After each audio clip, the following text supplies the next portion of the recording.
Assalamualaikum warahmatullahi wabarakatuh. Baik mirsa, berjumpa lagi bersama saya dalam program yang selalu dinantikan, program yang selalu dirindukan. Ya, Gilmani Inspiratif, inspirasi untuk kamu.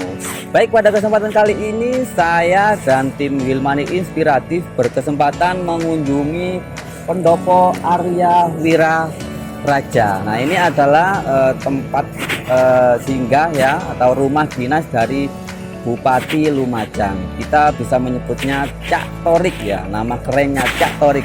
Dan alhamdulillah untuk hari ini saya berkesempatan mewawancarai beliau.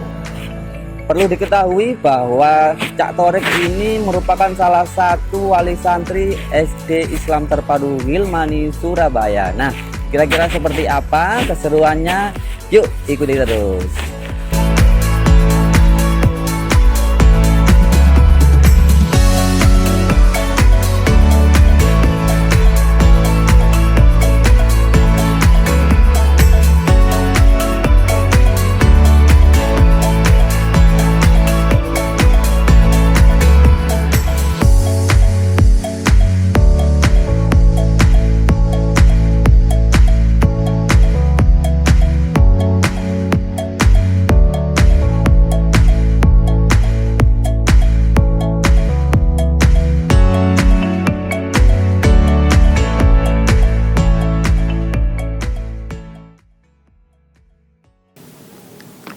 Baik pemirsa, sudah bersama saya Bapak Bupati Lumajang atau yang lebih kita kenal yaitu Cak Torik. Baik, langsung saja kita ngobrol dengan beliau.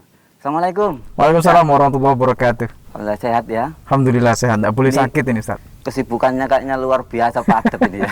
Nah ya, ini tadi pas lagi agak senggang, jadi sempat nyicil-nyicil disertasi. Disertasi, nggih. Jadi saya sedang menempuh studi doktor di Malaysia, di University of Malaya, di Kuala Lumpur, dan sekarang sedang disertasi bab 2. Alhamdulillah, luar biasa. Ya, ini alhamdulillah juga tim Gilmani Inspiratif ya, karena saking sibuknya panjenengan sehingga alhamdulillah hari ini kita bisa bisa ketemu gitu. Iya, karena janjian. Iya. Janjiannya sudah berbulan-bulan yang lalu. Iya, betul. Pemirsa yang di rumah juga pasti ini luar biasa ya, karena tamu kita istimewa sekali yaitu Bapak Bupati Lumajang. Ya ini mungkin langsung saja ngobrol ya, Cak ya. Waktu SMP SMA menempuh pendidikan di MTS dan MA Negeri tapi di sambil mondok. Nah, ini luar biasa. Betul. MA Negeri Malang, mondok juga di Ponpes Darul Ulum Al Fadholi, jaraknya sekitar 1 km. Nah, bagaimana cara membagi waktunya? Karena kan kita tahu bagaimana yang sekolah umum lah katakanlah dengan yang di pondok itu kan pasti ada ya, pasti luar biasa lah membagi pikiran kita dan juga tenaga kita. Nah, itu seperti apa? Saya itu mondok sejak kelas 3 MI. Jadi di Lumajang ini ada pondok anak-anak Darul Falah, pondok pesantren namanya. Di pesantren itu tidak satu tempat dengan sekolahnya. Saya sekolah di MI Nurul Islam Denok. Pagi jalan kaki sekitar 2 kilo itu setiap hari. Setiap hari? Ya, anak-anak. Jadi tapi kalau banyak ya temannya? Iya, temannya banyak. Pulangnya sambil mandi di sungai. Iya, benar-benar. Ya itu. Betul. Terus kemudian sanawiyah saya juga mondok di Denanyar Jombang. Kemudian aliyah juga saya mondok di pondok pesantren Al Fadholi di Noyo, Malang. Sudah terbiasa ya kalau soal waktu antara ngaji dengan di sekolah. Waktu itu sekolah masih banyak PR. Jadi kan dulu itu guru itu suka ngasih PR dulu, ya matematika kasih PR gitu ya dulu. Ya sesuaikan waktu dengan sendirinya. Iya, benar. Walaupun kadang ngerjakan PR-nya mepet-mepet. Iya. Berarti kalau saya melihat cerita jenengan, berarti hampir jenengan ini nggak ada yang sekolahnya di Lumajang ya berarti ya? MI, saya di Lumajang. MI sambil mondok tadi itu. Kemudian sanawiyah, nah baru saya di luar Lumajang. Udah sampai lulus kuliah, sampai kuliah lagi S2 di luar Lumajang. Di luar Lumajang. Iya. Luar biasa. Nah, ini keluarga jenengan berdasarkan biografi yang sudah kita cari begitu ya, adalah keluarga yang mengabdi di bidang pendidikan. Nah, Cak betul. Torik sendiri juga akrab dengan pesantren. Nah, kenapa pada akhirnya memilih terjun ke politik? Nah, ini menarik biar pemirsa yang di rumah juga Iya. tahu ini seperti apa sih cerita awalnya ini. Jadi di rumah itu ada lembaga pendidikan, ya dirintis oleh mbah lah, oleh keluarga. Diteruskan sekarang oleh adik-adik dan kakak-kakak. Ada yang jadi ketua lembaga, ada yang jadi kepala sekolah. Ya basically saya memang orang-orang yang terjun di perjuangan pendidikan.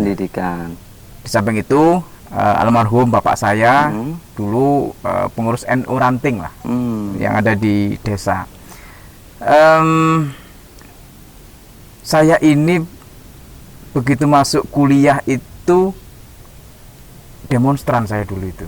Demonstran luar biasa pemirsa. 98 itu ikut demo sampai ke Jakarta. Aktivis ya berarti. Iya, aktivis betul. Jadi itu yang kemudian saya mengenal jejaring orang-orang yang bergelut di dunia politik. Awalnya dari situ. Iya, awalnya dari situ. Dan senior-senior saya yang waktu itu saya berinteraksi ya salah satunya di dunia politik ya. Dan itu yang menjadi cikal bakal saya masuk di dunia politik, sehingga apa ya, kalau dasar-dasar kepolitikan saya kira pikiran-pikiran itu sudah liar sejak mahasiswa itu, ketika sering demonstrasi protes-protes terus lah kepada negara waktu itu ya. Iya. Berarti sudah benih-benih sudah mulai tumbuh saat itu ya. Nah begitu sekarang jadi bupati diprotesi orang terus. Iya, luar biasa. Iya. Nah, ini kabar burung yang beredar dalam setiap pengambilan keputusan Cak Torik itu selalu mempertimbangkan saran atau masukan dari kiai. Nah, iya, bener apa enggak ini? Saya punya majelis pertimbangan ya dari para kiai yang kami himpun mulai dari para kiai, para tokoh yang di Nahdlatul Ulama maupun di Muhammadiyah. Jadi kami menyatukan pikiran yang sekiranya itu menjadi pertimbangan saya dalam mengambil kebijakan dalam semua hal. Ya tentu para kiai, tokoh-tokoh dan para ulama itu mereka pasti mendengar dari banyak masyarakat terkait dengan apa yang harus saya lakukan dan saya perbuat dalam mengambil kebijakan. Betul itu. Jadi tetap itu ya saran dari tokoh kiai itu tetap yang utama juga ya. Betul. Nah ini yang menarik tahun 2019. Ya. Lumajang memperoleh penghargaan internasional dari PBB atas gebrakan yang dinamakan SUSI. Nah ini saya juga baru dengar ini, SUSI, suami siaga. Nah ceritanya seperti apa? Jadi ada dua sebenarnya waktu itu, Blackjack dan apa? Blackjack. Ya, menghantar darah yang pakai motor dengan waktu yang cepat, dengan spesifikasi motor yang memang khusus untuk penghantaran darah. Itu dari PMI atau? Iya, dari PMI. PMI yang didistribusikan ke rumah sakit. Itu juga menjadi salah satu yang mendapatkan penghargaan dari PBB ya waktu itu ya. Ya, yang sering terjadi itu adalah begitu istri itu hamil, nah itu ada banyak pekerjaan yang harusnya dilakukan oleh suami untuk meringankan beban istrinya.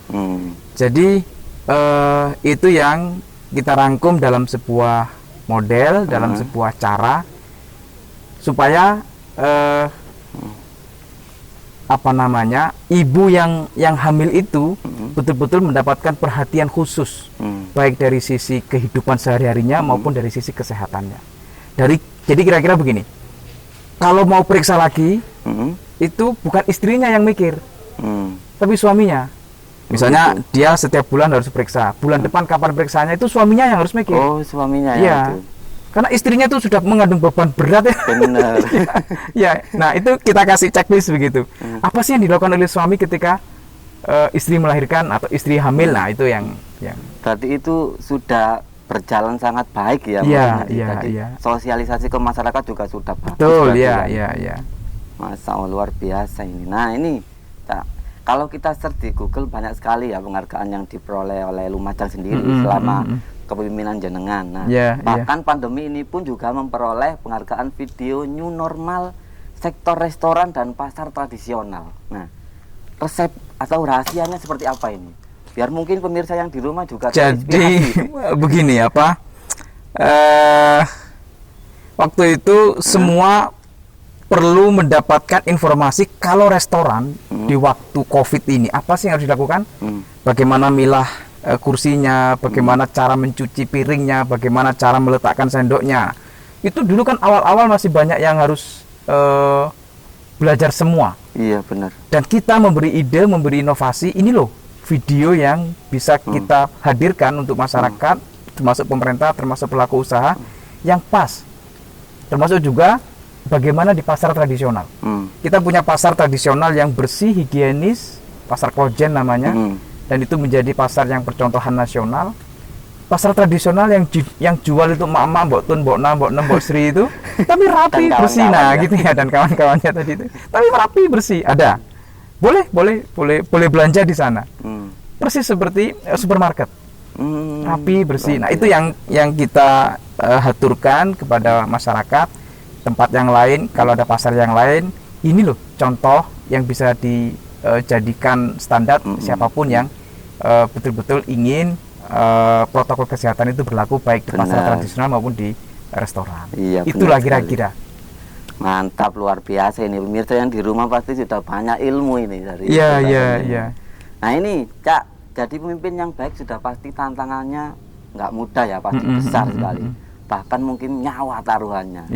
Bagaimana cara menghadapinya, atau paling enggak bagaimana sih supaya itu semua kita bisa tidak terbebani gitu loh, maksudnya gimana ini?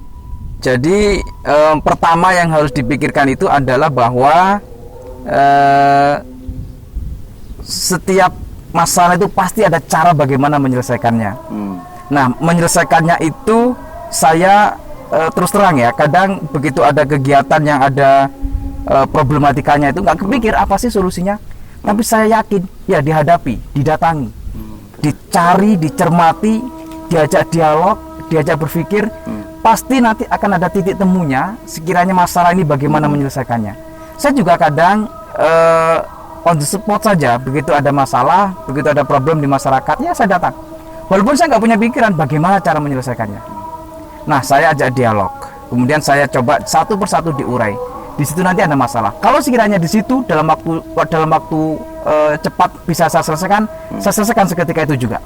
Tapi begitu dalam waktu yang harus saya berembuk dulu, saya berdiskusi dulu dengan banyak orang, saya harus menelaah dulu bagaimana keputusannya, saya sampaikan kepada masyarakat. Ini tidak bisa saya putuskan sekarang. Saya harus berdiskusi dulu, berdialog dulu dengan yang lain. Nah, baru nanti kemudian saya bisa memutuskan apa yang terbaik untuk mereka. Iya, intinya mungkin masyarakat itu kehadiran kita itu mungkin yang dibutuhkan. Iya, betul. Di tengah-tengah. Ada misalnya banjir ya. Ada kita tempat kecamatan yang banjirnya setiap tahun dulu. Kecamatan Rowokangkung namanya. Itu ya banjir. Dan banjirnya karena sungainya melimpah atau meluap, dan saya sampaikan kepada masyarakat ini tidak bisa diselesaikan dalam waktu 1 tahun, 2 tahun, tidak bisa, karena ini berkenaan dengan sungainya provinsi. Saya juga sampaikan bahwa ini butuh anggaran besar, tapi saya hadir ke mereka. Ini yang dibutuhkan ibu butuh beras, kita selesaikan. Ibu butuh makanan, kita tuntaskan. Ibu butuh apa yang sekiranya perlu, tempat tinggal sementara kita siapin, tempat pengungsian sementara kita siapkan. Bagi yang tua, bagi yang anak-anak, kita cek kesehatannya, kita pastikan bahwa semuanya aman. Itu yang bisa kita lakukan. Benar. Jadi saya punya prinsip begini, hidup itu menyelesaikan masalah untuk menghadapi masalah selanjutnya. Jadi masalah tidak akan pernah selesai. Benar, dari masalah satu ke masalah yang lain. Iya, betul. Kira-kira begitulah kira-kira. Iya. Ini Cak, saya baca komentar di YouTube ya, baik di channel Lumajang TV maupun di channel yang lain, banyak sekali kan. Apalagi yang jenengan kemarin yang viral itu kan ada juga itu ya. Banyak sekali nih yang mengidolakan Cak Thorik ini. Iya. Mulai dari Aceh sampai Papua mungkin ada gitu loh. Nah, kira-kira ada cerita unik atau yang gimana terkait? Iya, Apa itu jadi apa ya? Jadi semangat sih sebenarnya. Iya. Saya tidak punya pikiran jadi viral, enggak ada. Hanya memang ini kan sudah zaman media sosial. Saya selalu sampaikan kepada teman-teman, kita ini pemerintah harus menginformasikan apa yang kita lakukan kepada masyarakat supaya masyarakat tahu. Karena tidak semua masyarakat tahu apa yang kita lakukan. Benar. Kita ini pemerintah itu bukan amal ibadah. Pemerintah itu tanggung jawab untuk melayani dengan baik kepada masyarakat. Itu pemerintah. Benar. Jadi tidak ada pemerintah masuk surga nanti, tidak ada. Beda konteks Ya. ya. Gitu. Nah, karena itu yang harus dilakukan, maka saya berpikir bahwa ya saya harus menyampaikan apa yang ada dalam kebijakan maupun apa yang ada dalam keputusan-keputusan pemerintah yang terbaik untuk masyarakat. Soal ada pro kontra, ada masalah yang mungkin masyarakat tidak sepenuhnya secara keseluruhan menerima atas kebijakan, ya itu dinamikanya. Dan saya menerima dinamika itu. Ada saran, ada kritik. Ya saya prinsipnya bahwa terbuka dengan semua saran itu. Yang penting begini saya akan coba lakukan yang terbaik untuk masyarakat secara umum, bukan pribadi-pribadi. Jadi ya kadang saya dimarahi orang pernah juga. Ya, pernah. Kemudian orang mungkin kecewa dengan kebijakan saya, ada. Saya dilaporkan polisi juga ada. Ya, itu dinamikanya. Dan saya ya tetap komitmen bahwa saya akan terus melangkah yang terbaik untuk kebijakan yang lebih umum, untuk kemaslahatan yang lebih umum. Benar sekali, luar biasa. Nah, ini mungkin kita coba pertanyaan tema yang berbeda ini. Ya. Ini saat Mbak Tata pertama kali masuk ke SD, ini Cak Torik kan menjabat sebagai anggota dewan. Nah, ini kenapa memilih SD IT Gilmani? Nah, ini alasan ini mungkin yang ditunggu pemirsa yang di rumah. Kenapa kok memilih Gilmani? Jadi begini, saya punya anak namanya Rania Estabiki Elhak. Saya manggilnya Tata, dan di Al Gilmani juga dipanggil Tata. Saya ini hidup di kota, di Surabaya. Tapi saya basic saya ini santri, dan keluarga saya keluarga santri. Tentu mencari lembaga pendidikan yang pas untuk anak saya dengan cara pandang dan pikiran saya. Saya melihat bahwa Al Gilmani ini positioningnya itu menyelesaikan tantangan atau harapan yang orang-orang seperti kami ini yang basicnya agamis, basicnya pingin anak-anak paham tentang akhlak, tentang nilai-nilai keislaman, tentang bagaimana sih berperilaku yang baik ke orang tua yang baik. Nah, Al Gilmani ini dapat bagi saya. Tidak sekedar pada posisi akademiknya, tapi nilai-nilai kehidupan itu ada dalam anak. Saya sering melihat secara personal begitu, melihat anak saya ada perkembangan yang step by stepnya itu kepatuhan terhadap nilai itu terjaga. Jadi kalau saya melanggar nilai, melanggar tata nilai yang harus dijunjung tinggi bersama dalam sisi keagamaan gitu, ya saya ditegur oleh anak saya. jadi itu yang saya rasakan. Dan satu lagi, mungkin ada banyak lembaga pendidikan yang lain yang punya basic akademik dan keagamaan, tapi saya pastikan beda dengan Gilmani. Gilmani itu ada pengasuhnya, Kiai Ihya. Benar. Pengasuh ini yang menjadikan standar kita sebagai santri punya guru yang sambung. Benar. Kita tahu semua Kiai Ihya itu adalah murid langsung dari Syekh Alawi Al-Maliki. Yang Syekh Alawi Al-Maliki ini yang di Mekah waktu itu sambungnya kepada Rasulullah. Benar. Jadi kalau saya sebagai seorang santri itu, persambungan guru itu penting. Benar. Karena kita ini nggak bisa cari ilmu sendiri, itu nggak bisa. Benar. Apalagi cari pikiran dari Google, nggak bisa. jadi harus sambung. Gurunya harus sambung. Nah, di Al Gilmani ini ada kiai ikhya itu yang saya waktu itu, iya ini betul. Ini rasa kami santri-santri yang ada di perkotaan. Dan tidak banyak lembaga pendidikan seperti Al-Ghilmani ini yang menyambungkan pikiran-pikiran yang seperti saya ini. Benar. Orang santri di perkotaan yang bisa menyerap seluruh tata etika sebagai seorang santri, seorang yang harus punya nilai religiusitas, nilai-nilai keagamaan yang applicable, yang basically kita ini punya tradisi keagamaan yang kuat, yang itu hidup menjadi satu kesatuan dalam keseharian kita. Iya kan. Itu ada di Al-Ghilmani itu. Masih ada gitu ya. Akademiknya nggak tertinggal maksudnya. Saya dapat cerita dari anak misalnya. Begitu masuknya harus tepat waktu. Begitu ada ustadz atau ustadzanya yang telat, ikut lari. Kan begitu kan? Iya, jadi, luar biasa. Jadi ini apa ya, nilai atau aturan itu disepakati bersama, dilaksanakan bersama. Benar. Sebagai komitmen kebersamaan. Itu yang saya apa ya, semakin punya kekuatan benar. Siapapun yang ingin mendidik anak-anaknya sebagaimana persepsi kami ini, ayo, ada di Al-Ghilmani. Masya Allah, luar biasa ini. Jadi buat pemirsa yang di rumah, tetap selalu jangan patah semangat ya. Ghilmani insya Allah the best. Ya, Iya, betul. Masya Allah. Nah ini Mbak Tata merupakan salah satu siswa berprestasi di Ghilmani sendiri. Nah, bagaimana sebenarnya pola asuhnya sehingga Mbak Tata bisa sekeren itu? Sedangkan Cak Torik sendiri kan juga dengan istri kesibukannya luar biasa. Nah, bagaimana ini pola asuhnya seperti apa? Jadi itu yang saya rasakan keistimewaan Al-Ghilmani ya, dari sisi akademiknya. Oke, tadi soal standar nilai, kesolehan, tata kehidupan, akhlak, kemudian tarbiyahnya, kemudian akidahnya, itu kan sudah clear, jelas. Yeah. Saya merasakan begini, saya ini tinggal meneruskan apa yang sudah diperoleh di sekolah, di Al-Ghilmani, dengan harapan anak. Ya, saya bersyukur karena anak ini suka banget dengan matematika misalnya. Sementara saya bertolak belakang. Saya ini santri yang tidak seberapa paham matematika. Jadi saya kadang mengajak ngobrol aja, matematikanya gimana sih, sambil guyon, sambil ya ngobrol santai ringan gitu.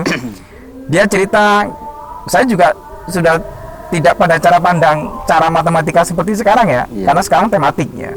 Jadi tema-tema yang berhitungnya menjadi tema. Nah, kok beda begitu? Tapi kan saya tidak bisa selesai di situ. Saya terus kejar, apa sih problemnya? Kakak pingin apa? Pingin olimpiade. Ya harus semangat, ada belajar lagi. Perlu apa? Buku misalnya. Ya, dibelikan buku. Dan saya begini. Mungkin saya orang yang tidak bisa menjemput anak setiap hari. Tapi sewaktu-waktu saya sempatkan untuk menjemput anak. Suatu saat saya nungguin sampai selesai tryout di lantai 3 kalau nggak salah. Saya tungguin di bawah. Dan begitu saya yang jemput, nah itu nilai yang antara kami dengan anak itu apa ya, terkesan sekali. Momen yang sangat luar biasa. Iya begitu. Apalagi dengan kesibukan jenengan. Iya. Luar biasa. Nah ini, Cak, mungkin di akhir sesi ya, mungkin pesan-pesan untuk anak-anak generasi muda atau orang tua yang di rumah, seperti apa ini pesan-pesannya? Tantangan zaman tidak semakin mudah dan tidak semakin ringan.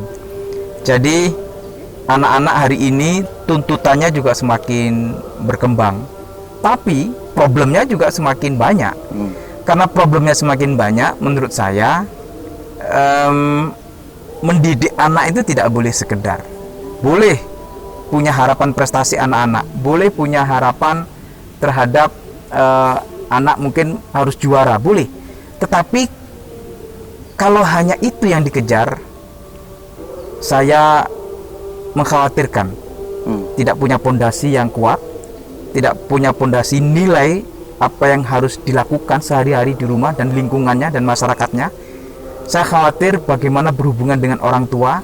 Saya khawatir bagaimana berhubungan dengan keluarga kalau tidak didasari pondasi itu sejak awal. Sekali lagi, SDIT Al-Ghilmani ini menyelesaikan harapan orang tua yang anak tidak sekedar prestasinya yang dominan, tapi mempunyai karakter, nilai, kehidupan sehari-hari yang itu kita perlukan, kita butuhkan. Kan kita ingin anak kita hormat kepada orang tua. Kan kita ingin anak kita hormat kepada guru. Kan kita ingin anak kita bersosial baik dengan lingkungan. Nah, ada di Al-Ghilmani itu semuanya. Masya Allah, luar biasa. Baik, Cak Torik, terima kasih atas waktunya hari ini. Luar biasa motivasi untuk pemirsa yang di rumah. Baik pemirsa, demikian tadi perbincangan kita dengan Cak Torik, Bupati Lumajang. Semoga bermanfaat untuk kita semua dan semoga menginspirasi kita semua. Dan terima kasih untuk yang sudah menonton dari awal sampai akhir. Sampai jumpa di tayangan selanjutnya. Assalamualaikum warahmatullahi wabarakatuh. Bye-bye.